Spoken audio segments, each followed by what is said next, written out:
Yo quiero invitarlos a ver este video que yo publiqué varios meses antes de las elecciones del 28 de julio, alertando lo que podía pasar.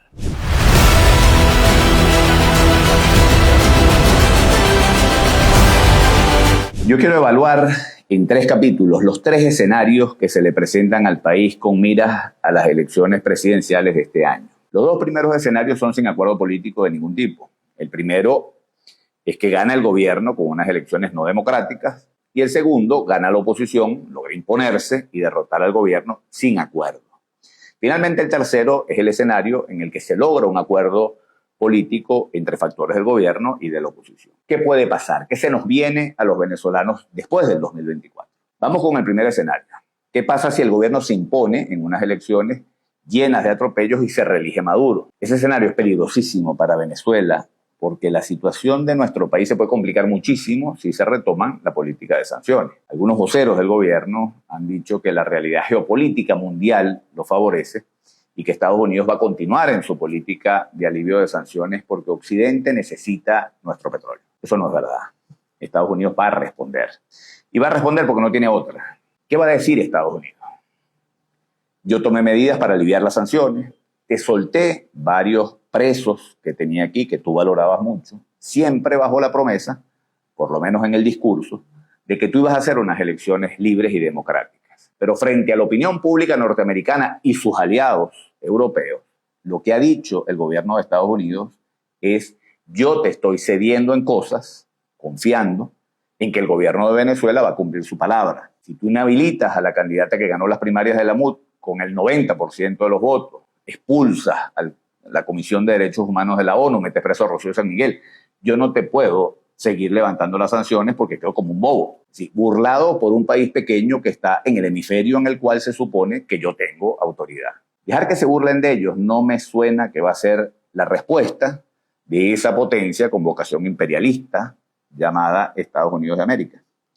Pero además Estados Unidos está en un año electoral y los votos del estado de la Florida son demasiado importantes. Muchos grupos de presión van a ejercer influencia sobre los candidatos de los 2 partidos y los van a obligar a tomar una postura dura contra Venezuela durante la campaña.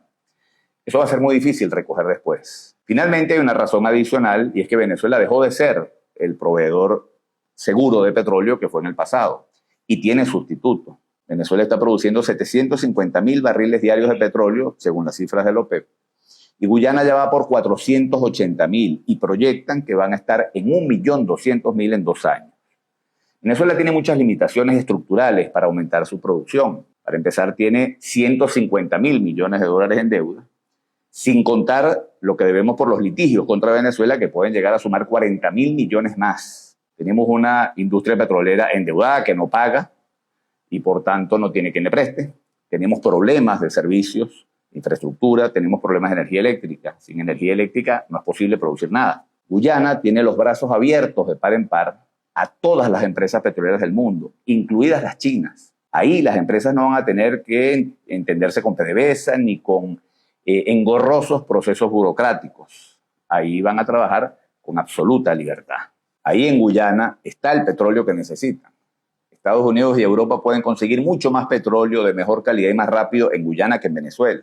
La necesidad de petróleo de Occidente lo que nos puede traer como consecuencia es que le metan una presión gigante a la Corte Internacional de Justicia para que produzca un fallo en contra de Venezuela y nos arrebaten prematuramente nuestro territorio en reclamación. Geopolíticamente no somos un país estratégico.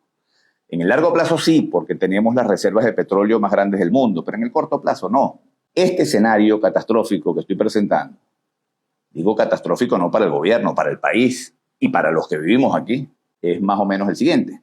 Maduro gana la elección, Estados Unidos retoma la política de sanciones, se produce el fallo de la Corte Internacional de Justicia y nos quitan Guyana. El Departamento del Tesoro deja vencer en abril las medidas de protección a Citgo y la perdemos. Los acreedores nos empiezan a embargar. Sale un barco petrolero del terminal de Jose, lo interceptan en alta mar por embargo en favor de la empresa estadounidense ConocoPhillips. Digo ConocoPhillips por decir cualquiera. Si Dios no lo quiera, la producción petrolera cae 10%. Y en el escenario que estamos viendo, eso es altamente probable. El frágil equilibrio fiscal y monetario que el gobierno ha logrado se va al carrizo. Y la gobernabilidad es muy probable que también. No existe peor escenario para Venezuela que perder la gobernabilidad para ningún país. La obra más famosa del filósofo inglés Thomas Hobbes es el Leviatán. El Leviatán era un monstruo bíblico que para él representaba el peligro de esa tendencia de los hombres a caer en una guerra de todos contra todos. Él decía que esas guerras siempre son movidas por el temor o el deseo. Para Hobbes, vencer ese peligro era lo más importante y por eso él justificaba gobiernos con el poder absoluto.